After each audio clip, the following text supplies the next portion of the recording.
friends. Welcome back to another video on my glorious channel.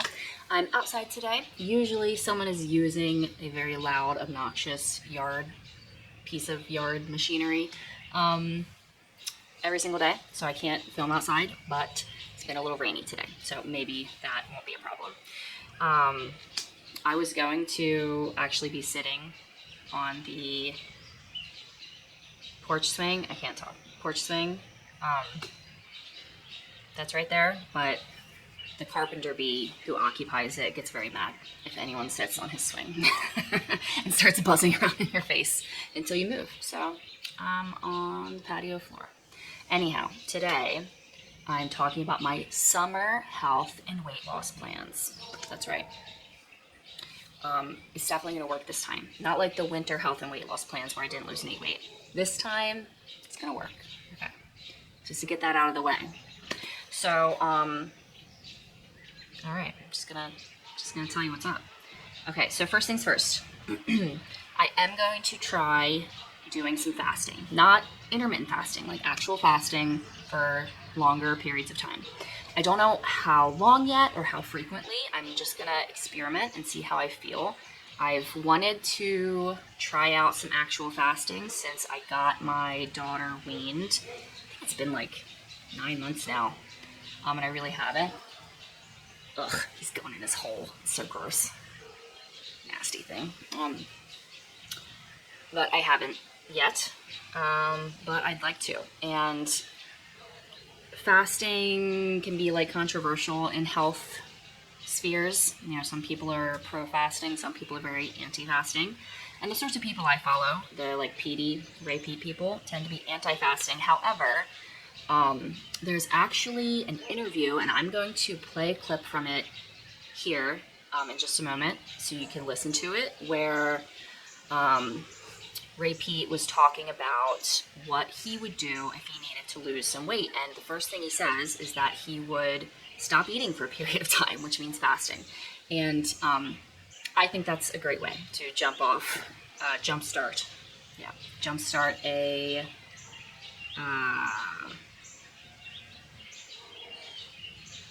your weight loss. Yeah. I'll talk more about fasting when I do it. After I do my first fast, I'll make a video about that. But yeah, I'm looking forward to doing that. I could really use a little reset. My nutrition, I've been falling a little bit off the wagon recently. Not like terrible, you know, but I had a donut this morning, okay, from Dunkin'. I've been obsessed with Dunkin's latest featured coffee, flavored coffee thing. It's like blueberry donut coffee. It's so freaking good. God bless you, Dunkin'. But anyway, so I need a little reset. And so I'm going to start with some fasting and maybe continue to fast here and there throughout the summer. We'll see. We'll see about that. But then my diet, okay, I've got my computer here. My diet, okay. So, oh yeah, listen to what Peat says. Okay, I'll see you in a minute.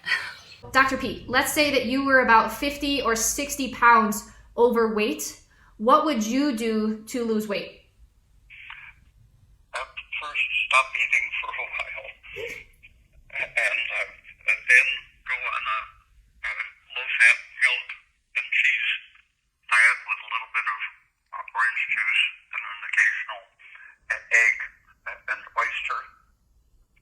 Okay. Calcium and vitamin D are supportive of the thyroid hormone. It's good to check your thyroid hormone and vitamin D if you're at all overweight, because a deficiency of those is extremely common and slows the metabolism. A high PUFA intake will suppress your vitamin D metabolism as well as your thyroid metabolism. So making sure those are good. And you want to lower the phosphate in your diet relative to calcium, and so milk and cheese as the staple of your diet will tremendously increase your heat production and energy metabolism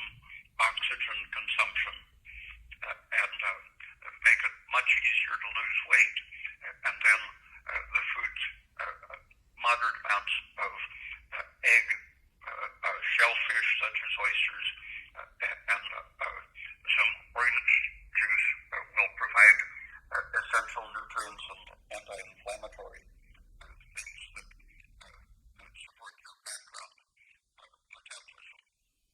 I think that's great. That's like the first time I've heard somebody describe a weight loss diet that isn't purely focused on calories, but instead focused on still getting the necessary nutrients that your organs need to function optimally.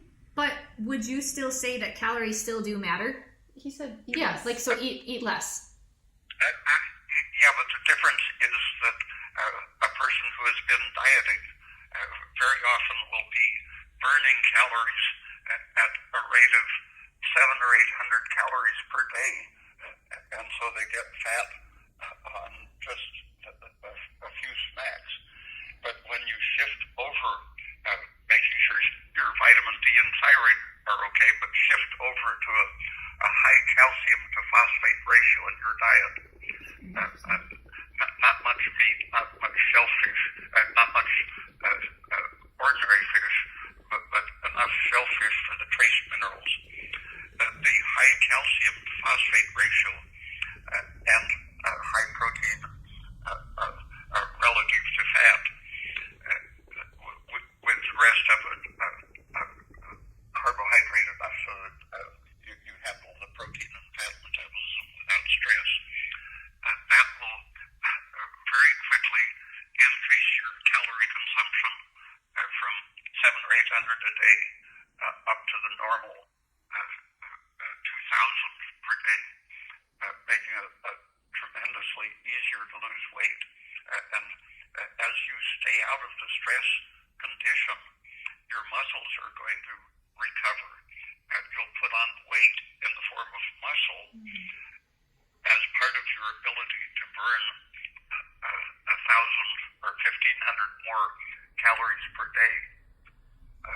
So your muscles are then going to take over the continuing weight regulation. Gosh, I love listening to Ray Peat talk. He was so gifted. There's a wasp over there. He was so gifted in like explaining things in a really easy to understand way, which is so helpful for someone like me who's not that smart. I'm trying to be friends with the wasps this year. I have like an unnatural aversion to stinging insects, and I don't even know why. I've barely been stung in my life, but I'm trying to appreciate them more, and instead of getting freaked out and mad when they get close to me, I just walk away gently and say, "Pardon me, little friend. Please don't come near me." You know? Vibe shift. So, anyhow. Alright, so based off of that information, and I also read his book, Nutrition for Women, which you can easily find as a PDF online for free if you search. So what I'm going to do is I'm going to adopt a diet with raw milk that has most of the cream skimmed off of it, so like low fat raw milk as the staple. Having a like nutrient dense liquid source of calories and nutrients for me is so helpful, because I've talked about this before, but something I struggle more with than like overeating is actually not having an appetite. You know, I just want to drink delicious beverages all the time. I struggle to want to eat food a lot of the time, but I love drinking delicious beverages. And so having that is like, okay, I can drink some milk and then like a small amount of food for a meal. That's really helpful for me. And I love drinking the raw milk. I really enjoyed it. The farm has resumed their sales, so everything's clear with that. And so that'll be a staple of my diet. Also getting some low-fat raw cheese as well. And then as we're getting into the summer, as more fresh fruit becomes available, that's also going to be a big part of the diet, is just eating fresh fruit and maybe making fresh juices. I love fresh juice. Can't wait for watermelon season. Oh, watermelon juice with a bunch of lime in it, so good. Or maybe mint, also very good in watermelon juice. But yes, so fruits and fresh fruit juices, occasionally eggs, and not every day, but sometimes. And then something else I really want to incorporate into the diet is, and just like the health plans for the summer, is my husband and I are going to start going on a little date like once every week or two to the sauna and then the raw bar for some oysters. I know this is like a, what's the word? This is a bit of a luxury thing. Can we actually really afford this? No, not really, but it's totally worth it. It's for the health of our bodies and our marriage. Okay, so yes, sauna and then raw oysters. I love oysters. I would eat them every day if I could, but alas, I could not. So every week or two, depending on my husband's work schedule is weird. So, and then filling in the diet with like fresh produce, salads, you know, vegetables. I'd really love to try doing like an all raw diet and just see if that seems to make me feel any different. There's a really great quote here in Nutrition for Women. I'll put it up on the screen, but where Peat was talking about how fresh foods actually have ATP in them in abundance. So fresh foods are just energizing, and there's lots of reasons to eat fresh local foods. I'd love to try like an all raw diet, but I don't know if that'll be really realistic. So, like mostly raw, but you know, dinner, I'm gonna do like salads and like raw wraps are great. I love using like collard greens and you put stuff in it, whatever. Put like vegetables and guacamole in it. It's very good. And then just filling in, you know, with whatever, like whatever my family's eating. A little bit of meat, you know, if needed. Although I would love to just be a vegetarian for a time. That'd be great. But yes, and then I enjoy drinking the nettle tea still that I've been making. I ran out of beet kvass, but maybe I'll make some more when beets come into season. But yeah, nettle tea with raw local honey is very nice. And yes, so there you go. That's the diet, you know, pretty high carb, but also trying to, you know, the raw milk, I mean, it's a great source of all the macronutrients, you know, it'll be lower in fat since I'm skimming a lot of the cream off, but that's so that I can lose weight, you know, keeping my fat intake lower. But still, you know, it still has some fat in it. I am one of those people who thinks that saturated fat is a perfectly healthy source of fat and probably the preferable source of fat in our diets. So yeah, there you go. Yeah. So that's the diet plans, y'all. Okay, exercise plans. I've started doing this a little already. During and after my raw milk fast, I really just haven't been working out much. I've been trying to get out for walks more frequently. I would love to take like a really long walk every single day if I could, but that just doesn't happen. I usually have my kids with me and, you know, they like to be all pokey and like pick the wildflowers and stuff, which is fine. You know, I'm not going to rush my kids when we're out for walks. But so we have been trying to get out for walks more frequently. And that'll be part of the exercise. But then also I'm going to try and do calisthenics like I was doing 4 times a week. And what I'm going to do is 2 of those days will be just focused on like squats and maybe some other lower body. And then the other 2 days will be like core and upper body stuff. So I'll probably do a separate video about the different the calisthenics like specifics or whatever. Something that has been really helpful is just the knowledge that you don't need to get your entire workout in one chunk of time. There's a guy that I really recommend following. What is his freaking name here? Okay, so he's Jerry Teixeira. I don't know. Sorry, my friend. I don't know. how to pronounce your last name. But this guy's really great, and I recommend his newsletter and following him on Twitter, because he's just got really helpful, practical information without a whole bunch of fluff and unnecessary text. You know, his newsletter is just like short and to the point, and it's helpful info. And I will link below his tweet where he has a little video talking about this, but how the way he manages to keep consistent with his exercise when he's got, you know, a family, little kids, is he just spreads it out throughout the day, and instead of doing it in one chunk of time. And that's, I guess it's been shown in studies to be just as effective as having just one, you know, all your entire workout just in one span of time. So I'll link that little video below for you. Check it out. But yeah, so just like taking 5 minutes here and there throughout the day to knock out a couple sets of the workout plan for the day. You just have like the list of everything you want to get accomplished for the day in terms of exercise, and then you just, you know, knock it out as you can. So I've been doing that a bit. Not consistently with my 4 days a week plan yet, but I will. But yeah, so that's super helpful.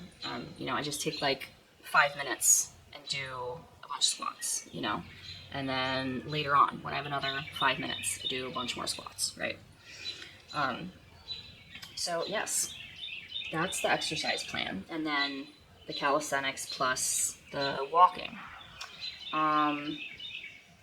I've also been, and which it's really a lot easier to do during the warmer months when the sun rises much earlier, but getting up before my kids and just going outside, sitting outside after my husband leaves for work pretty early. So sitting outside during the sunrise, and I just read my Bible usually, do some Bible study while the sun's coming up with my glasses off, so I get the sunrise into my eyes. And yeah, pretty sure I've talked about the circadian health stuff before, and the importance, especially of getting morning sun into your bare eyes. But so I've been doing that. Blah blah blah blah blah blah blah. Blah. Right. Okay. And then just depending on if my kids are still asleep, after that, I will do some stretching. I still really want to increase my flexibility. I just haven't, like, I have such a hard time being consistent, and I don't see progress. I got to find some kind of like plan for increasing flexibility instead of just randomly stretching, because I never really see any gains in my flexibility. But I enjoy stretching, and I'd like to be more flexible. Yeah, so if I have time, then I've been stretching in the mornings after Bible study and sunrise time. Plenty of time spent outdoors also in the summer. We will be trying to do that to support my vitamin D status. I don't know if you can see, I got a little bit of sun on my face. My back and shoulders from my kids' last day of school field day. It was very hot and sunny yesterday. Good times. Yeah, so I try not to burn. Like, that's not good. Stay in the shade a good bit, if you can. So anyway, okay, so that's the exercise. That's the exercise plans. Anything else? Okay, and then, yeah, the other thing that I wanted to mention is just, I've been learning more about kind of for women living in sync with your menstrual cycle and not just doing the same thing all the time, and changing what you're doing. Your needs change during different times of the menstrual cycle. And so anything that's going to be more stressful on your body, like intense exercise, fasting, that kind of thing, is better to do in the first like half of your cycle, from menstruation through just before ovulation. And then during ovulation, it really just depends on how you feel. Like, some women feel fine to keep going pretty hard, but other women need to chill out during that time. So from like ovulation through the early luteal phase, It's just kind of like depending on how you feel, but you can still, you know, go a little hard during that time. But then it's the late luteal phase, which is like the last week of your cycle, is better to chill out, to, you know, don't go super hard, don't do anything very stressful on your body, like fasting. If you're someone who intermittent fasts, then it's a good idea to stop that during your late luteal phase. And just, you know, focus on lower impact, lower stress stuff, spend more time in nature, you know, just go on walks, that sort of thing. So I am going to be, you know, keeping that in mind. And during the last week or so of my cycle, I'm not going to be doing the calisthenics. I'm just going to try to focus on walking and and I won't be doing any fasting during the time either. So yeah, I think that's it. I don't know, y'all. I think that's it. Yeah. Yeah, for sure. And just to mention it, I'm not currently taking any supplements except for I still take the magnesium chloride in my drinking water. I want to get some other forms of magnesium because that's something that Grim Hood has talked about a lot, is kind of like magnesium saturation, and use multiple different forms to support your body in different ways. So I'm going to get some other forms of magnesium to incorporate as well and up my magnesium. But yes, so there you go. That is it. And we will check back in at the end of the summer, see how I did. We'll see if I can fit into some shorts that I bought super cheap a while back. I filmed a video in like November trying them on and showing how they're way too small because I got them for like $6 on sale at Target or something. And I really need some new shorts for this summer. And my hope was that I would lose some weight during the winter and then try them on again and they would fit. But they don't fit, but maybe soon they will. We'll see. I'm hopeful. Yes, so I'm gonna go. Thank you for watching. Bye. Wish me luck.